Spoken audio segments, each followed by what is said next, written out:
Okay, let's see. Can you give me a thumbs up if you can see the slides come up? There we go. All right. Okay, so again, here's what we're going to be looking at. Now, under corporate level strategy, there are what's called directional strategies. And they're broken into three groups. As mentioned, one is going to be growth, the other one is going to be stability. And the other area that we look at is retrenchment. Retrenchment strategies, of course, that's when the firm needs to take a position where they're trying to consolidate or to maybe divest areas so that they can improve the performance of their other business units.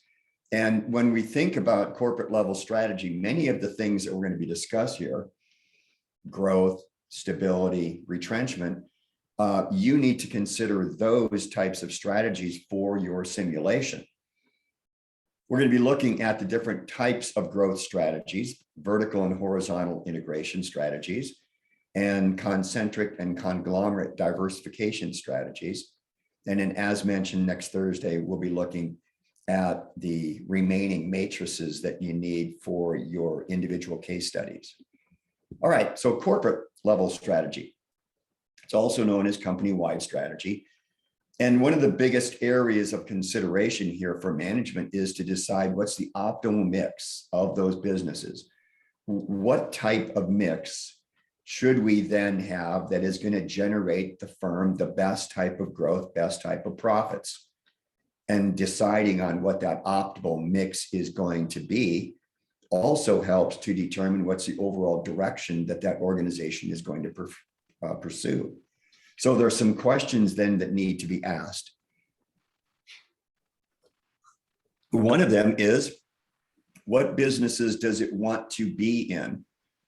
And the businesses that it is in currently, should they remain in those businesses? So there are some decisions that have to be made having to do with that. What do you want to do with those businesses? Do you want to grow? Do you want to follow a stability? Or do you want to do a retrenchment? And the third area that they look at is, are there ways with these businesses that we might be able to create some synergies so we can gain efficiencies, gain effectiveness, increase profits? Sounds like someone's talking in the background there. You guys, maybe your speaker on. Who is that that's talking? Let's keep going forward here. So three main focuses then for the firm. One is the strategic direction, as I mentioned, growth, stability, or retrenchment. And then the second one here is the analysis of their portfolio. Now, this is what you guys should be doing with your simulation now. You should be analyzing your different business units, your hardware, software, systems, venture, if you have one, and analyzing them for performance. Are they performing up to your expectations? Are there some of those business units that you have that are dragging down the overall profitability of your portfolio? Then you have to make decisions on that, which would be the parenting decisions. How do you best coordinate those activities? How do you best allocate resources and capabilities to support those business units? So looking at your different business units, and if you decide that you have some that are performing well and one that's not, it might be a good area for you to consider divesting and using those resources to support the other two profitable businesses, or the other businesses that are profitable. All right, so here are the strategies that we look at under corporate level strategy. Obviously, growth, that's expanding the company's activities, and that can be done through concentration or diversification. So concentrated growth can either occur under vertical growth or horizontal growth, and diversification can either be a conglomerate or concentric. Under stability, we're looking at a pause strategy, and typically a pause strategy would be followed after a growth strategy. And what the firm is trying to do with a growth strategy, obviously, is expand, and that could be through mergers and acquisitions. And a pause strategy then would allow that firm, through its acquisition or merger, time for those changes, those strategic changes, to permeate through that firm before they continue with the growth. So they kind of pause and let that action occur. Proceed with caution is most often used when a firm is thinking about going internationally and entering into a country that they may not have all the information that they feel is necessary to make a full entry. So they'll proceed with caution, maybe checking out the economic situation a little bit farther, maybe checking out the political situation, maybe looking at the needs of those consumers and the markets that they're going to be in and the competition that they're going to face. So they'll proceed with caution. A no change strategy is a strategy where the firm pursues its normal course of business without any type of change on it. And then the last one that we have here is called a profit strategy. We'll be talking about those on Tuesday. Retrenchment, first area that we look at there is turnaround, whether or not a firm is able to do a turnaround. We have to do an assessment. Is it viable for a turnaround? Then we look at something called a captive company. We look at a sellout, divestment. Those are pretty obvious. So is bankruptcy and liquidation. Those are all retrenchment strategies. All right, so let's start then by looking at growth strategies. Two different types of growth strategies: concentration and diversification. So the first one we're going to look at is going to be concentration, concentrated growth. Now, in a stable market, this particular type of strategy, especially if the market is growing, is considered a low risk strategy. If you recall from Ansoff Product Market Matrix, remember what we were looking at there were 4 different types of growth strategies. And the least risky of those 4 strategies was to increase your market share in those existing markets, selling more to those current customers. So that's the least risky of those types of strategies. That is also considered concentrated growth. So let's take a look at how this goes here then. 2 methods that we can use for achieving concentrated growth: vertical growth and horizontal growth. Now, both of these are based on the value chain. And you guys recall from that value chain, when we talked about it, it was going horizontally, raw material all the way to that end customer. And where you are found on that linked set of value creating activities, that's your center of gravity. That's where you have the most control over those activities. So now we take that value chain and we turn it on its end, and now it's vertical. And when we're looking at vertical growth or vertical integration, we're looking at moving up and down through mergers or acquisitions on that value chain, either going backward towards the supplier or forward towards that customer, either acquiring that firm ahead of us or acquiring that firm behind us. I'll talk a little bit more about that in a second. Horizontal growth, now what we're doing is growing sideways. So wherever we are on that value chain, now what we would do is either acquire or merge with a firm that is doing like business that we're currently doing. Concentrated growth is actually a growth strategy that most firms consider before they follow a diversification strategy. Diversification strategy adds a little bit more difficulties because oftentimes a firm will be entering into an industry where they don't have the full knowledge of how to react or act in that industry. They're kind of caught in a learning curve, if you would. A little bit more on that there in just a second. Okay, vertical growth then. So this would be the acquisition or merger of a firm, either upstream or downstream activities. Now, it could have been a supplier or the customer of your current activity. Horizontal growth, that would be at the same level of the value chain. And let me give you some examples here of that. So with vertical integration, as mentioned, now what we're looking at different stages of controlling that value chain. Backward integration has been achieved by Zara, by Walmart, and Target. Now they're at the end of the value chain. So what they're doing now is going backward. Walmart controls all the logistics and all the distribution.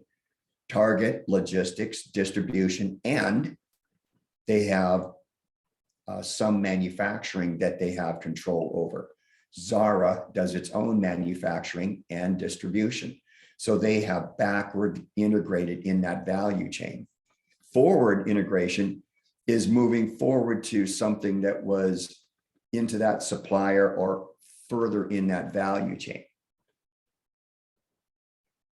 Balanced integration now is moving both directions. It's making that backward movement and forward movement, controlling more of the activities that are found on the value chain. Now, the benefit of that, the benefit of all of these, is that you're gaining more control.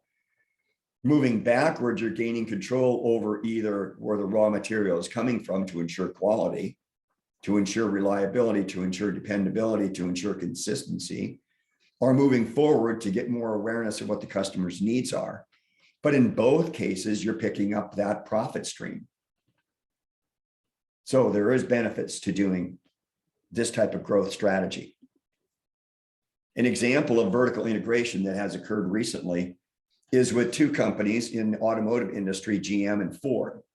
Now, we know that there has been a shortage of computer chips out there, and this shortage of computer chips has prevented some of the manufacturers from meeting their intended volume of production per year.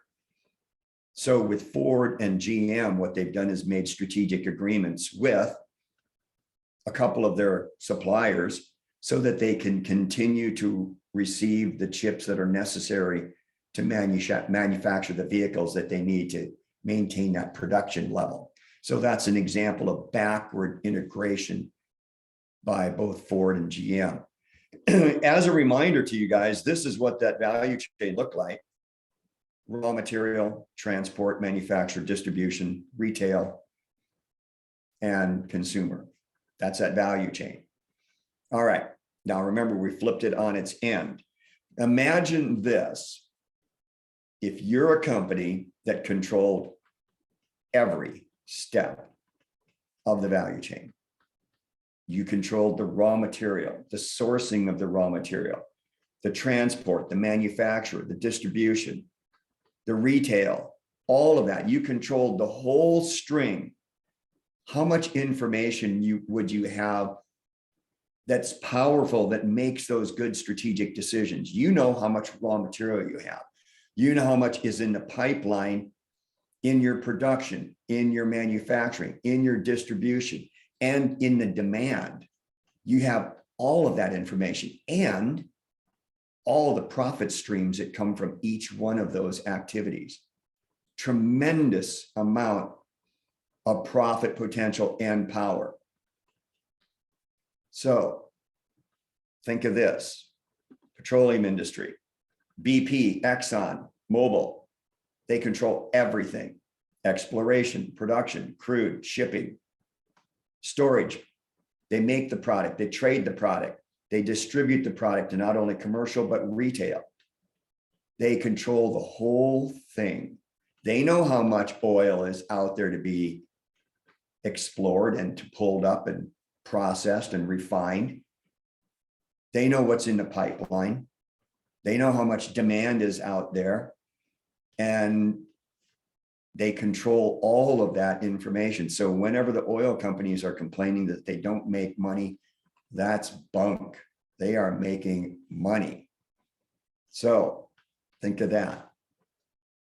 One that has full integration. All right, let's move to horizontal growth. Now remember, this is at the value chain again, but this is now what we're doing is we're doing a merger or acquisition on that same level. Okay, so horizontal integration, it would be achieved then by acquiring or merging with a firm that is at your same level, like Luxottica has done. They've got Ray-Ban and Sunglass Hut and Oakley, but they're all sunglass or all eyewear companies. So there is an advantage by doing that. There is a lot of synergies that can be created. So think about the buying power now that Luxottica has when they're looking at buying raw materials or shipping or distribution.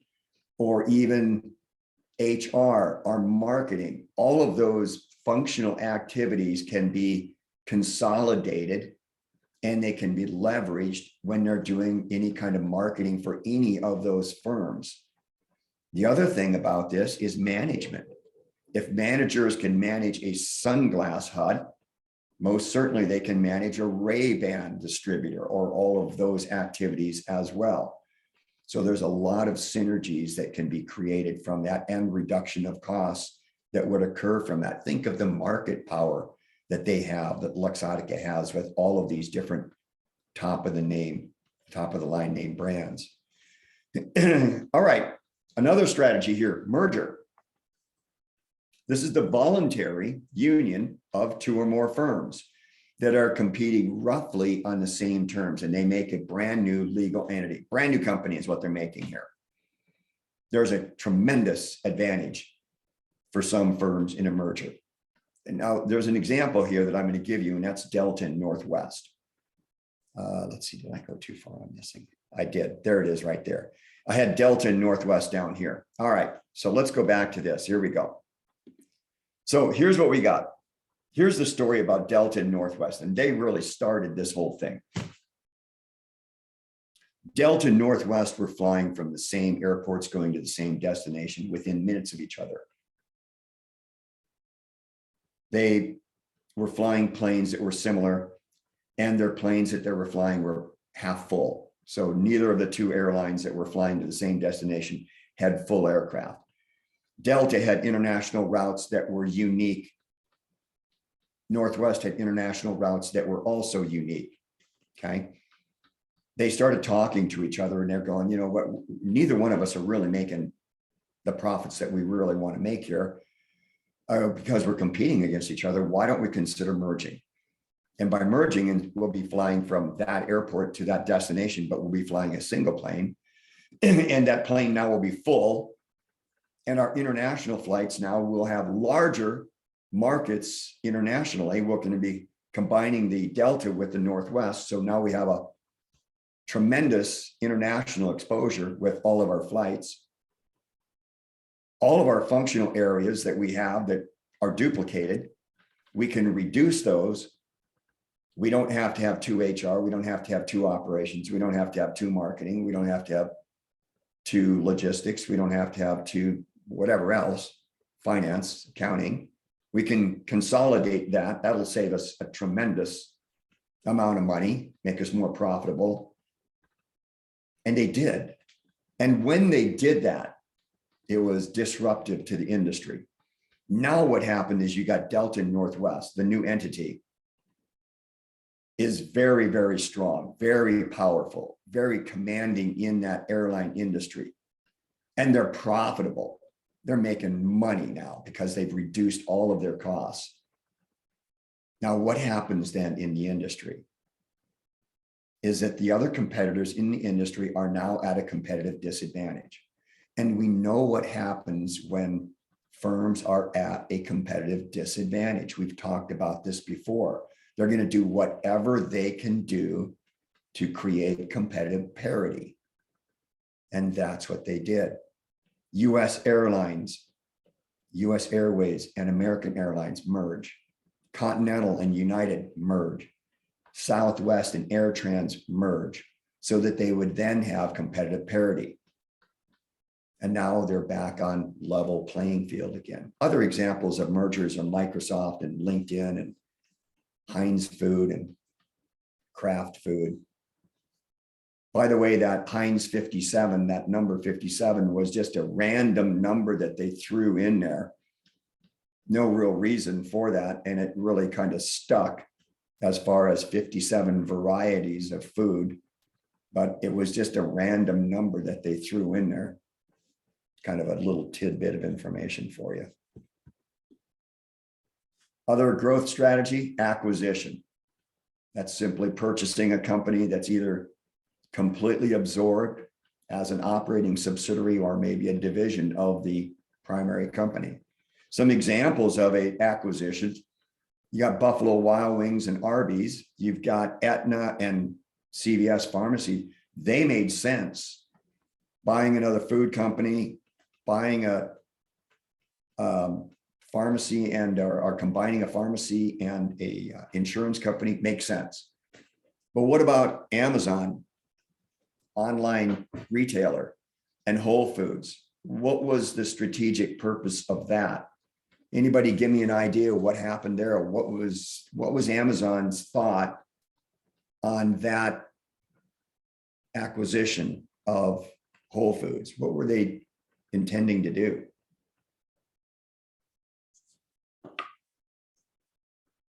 Mia, you have a thought on that? What do you think Amazon's strategic purpose was? Probably trying to expand, like the bullet point says, expand their operations, just get to a higher clientele base, by like making these moves strategically as a company. They probably just wanted to reach out to more consumers and be able to, I'm blanking on the word, but like when they have a supply or they have a demand and they don't have enough supply to fill it, so they want to try and change up their company and how they work so that they're able to. Yeah. Okay, good. Yeah. And you're right. That was part of the reason for them to do that. Now, in this particular case, you can see that Buffalo Wild Wings and Arby's, when that acquisition was made, that would be horizontal integration, wouldn't it? Because we're going from the same line going to the same area, right? That's horizontal integration. And with CVS and Aetna, that's not quite horizontal integration because it's not the same business, is it? But it's related, isn't it? So when we're looking at that kind of acquisition, the pharmacy and the insurance company, that's what you call concentric diversification. It's related diversification. So that kind of acquisition is under a diversification type of strategy, as well as Amazon and Whole Foods. Now that's a diversification strategy, but it's conglomerate. It's not related. So we've got three examples here of a conglomerate diversification with Amazon and Whole Foods. They're not related. Retail, online retail, and a grocery store, that's not related. But what they're doing is diversifying their activities. And then you have CVS and Aetna, that's related diversification, which is called concentric. We're going to talk about that in a second. And then you have Buffalo Wild Wings and Arby's, and that's horizontal integration. So there's an example of all three of them through an acquisition. Okay, Mia, did you have a question? Yes. So for Amazon, since they are an online retailer, let's say they were to go into an acquisition of CVS, since everything that you can primarily get at CVS, aside from like in-person customer service or in-person pharmaceutical care, would that still be considered conglomerate diversification? Because it's like you can still get all of the same products from CVS on Amazon as well, like vitamins, pills, creams, and such. Well, it would be. It would be conglomerate because Amazon's main business is retail. It's not pharmaceuticals.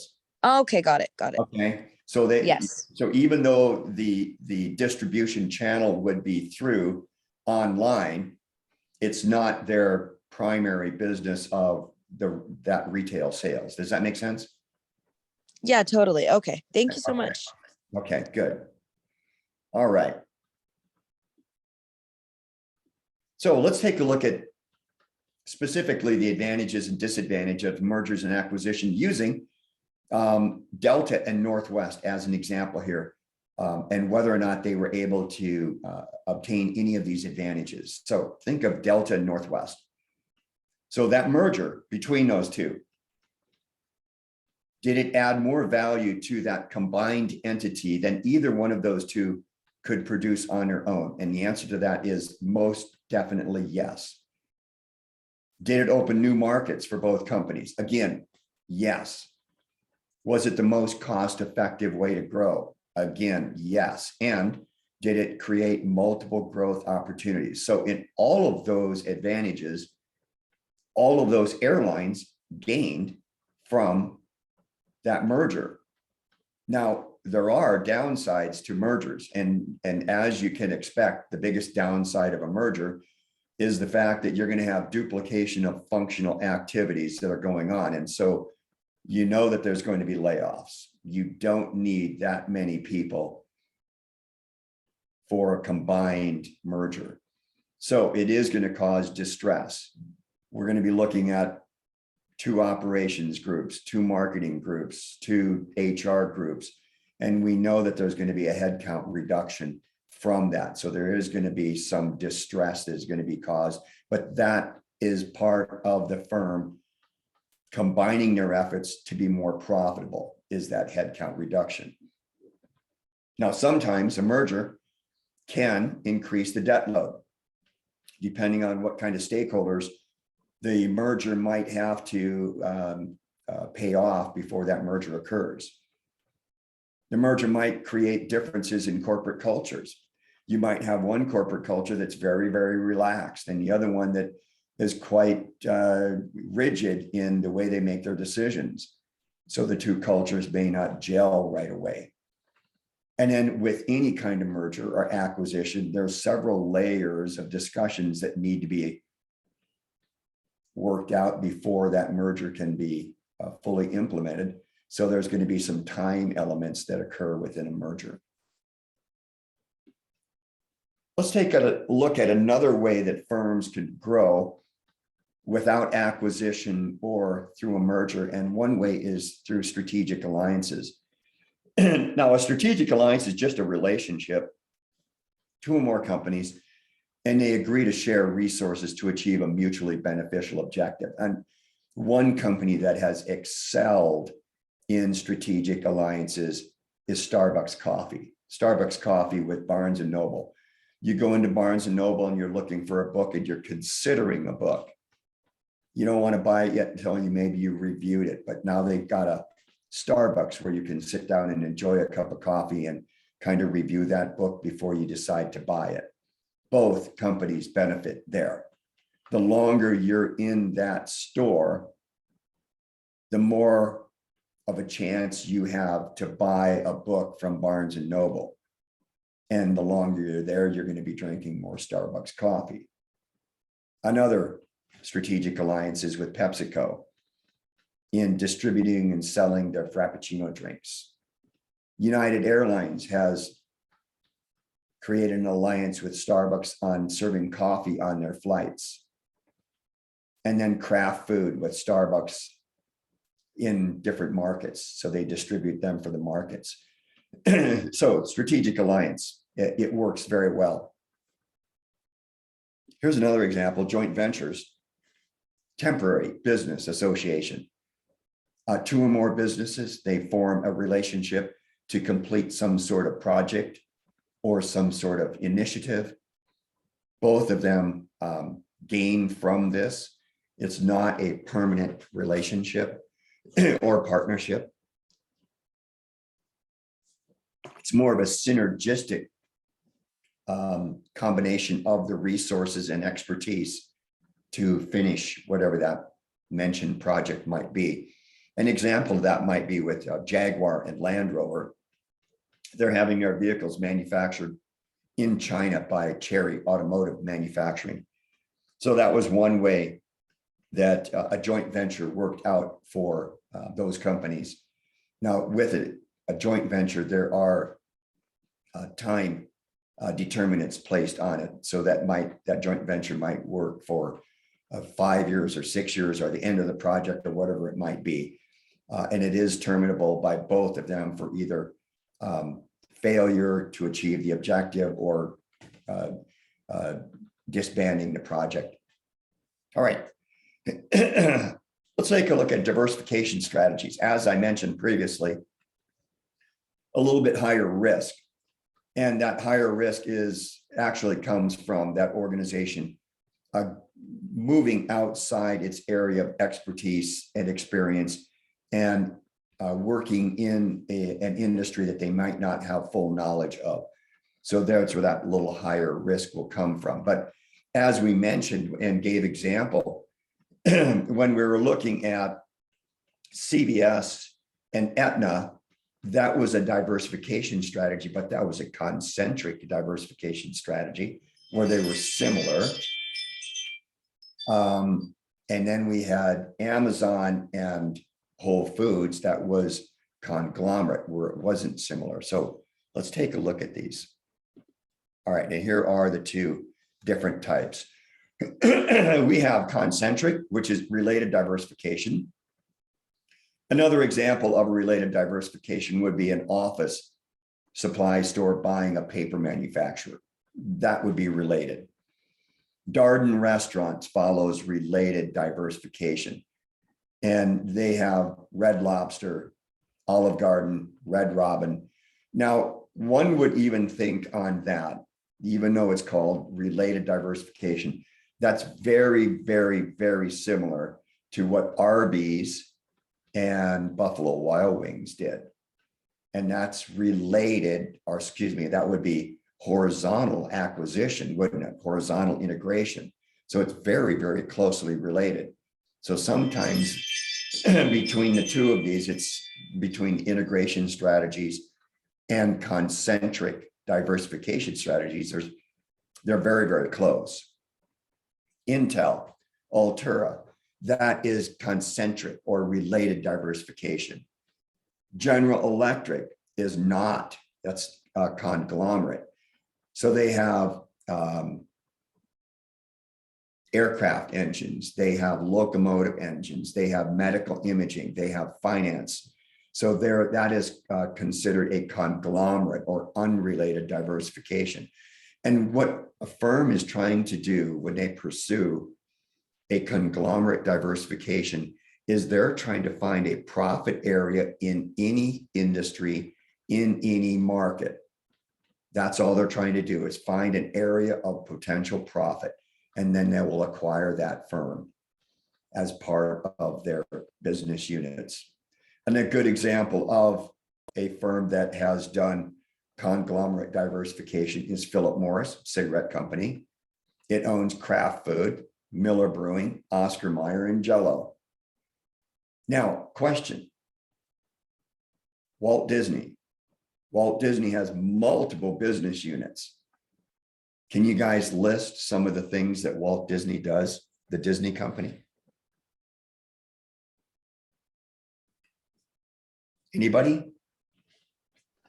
In terms of like advertisements or? No, how about the different business units? Oh, Now, as an example, you got theme parks, right? yes. Okay, so Fabiola says owns resorts, right? Theme Selling parks. merchandise. So that's retail, right, Mia? Okay. Okay, so we got resorts, we got retail. What else do they have?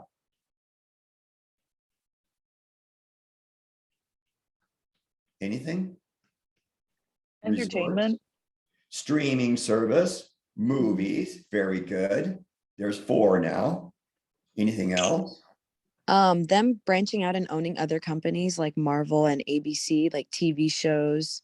All of the studios, right? They have a lot of studios there. And how about cruise lines? How about ABC TV and Bravo and Hulu? So they have both broadcast and cable TV, and they have radio, and they have video games, right? So they're in all different business units, aren't they? You guys agree? So would Disney then be considered related or unrelated, concentric or conglomerate diversification? What would they be considered?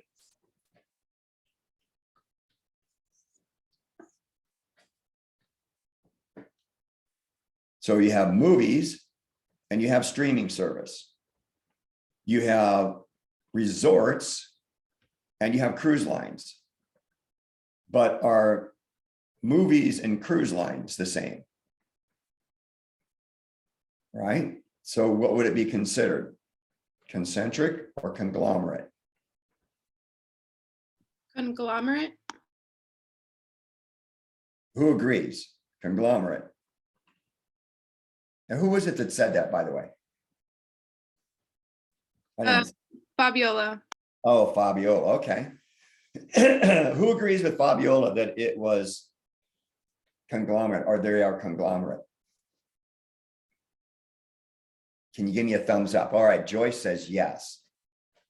All right, well, you guys are right. They are conglomerate, but they're a strange little hybrid of conglomerate, because here's a neat thing about Disney is that whatever Disney does, let's say it's that movie theater, that they come out with a brand new Star Wars or come out with a new Marvel, does it show up in any of the other business units?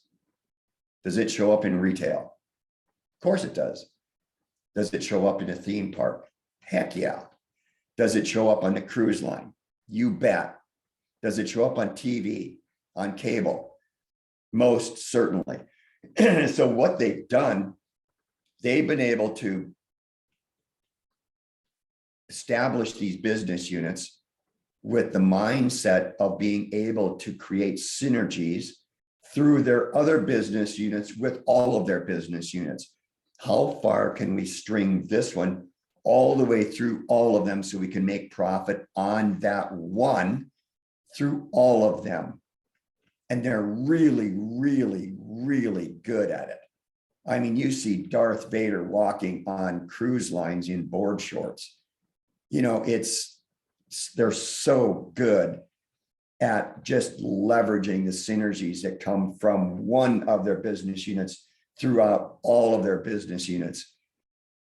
And even though technically they're unrelated, they still gain a tremendous amount of synergies from that. They're really extraordinary at doing that. All right, final slide for you guys here today. Here we have Honda, automobiles, power sports, power equipment, marine, engines, and even Honda Jet. Can you tell me what you think the relatedness is of Honda? Because this is related diversification. Where is the connectivity here?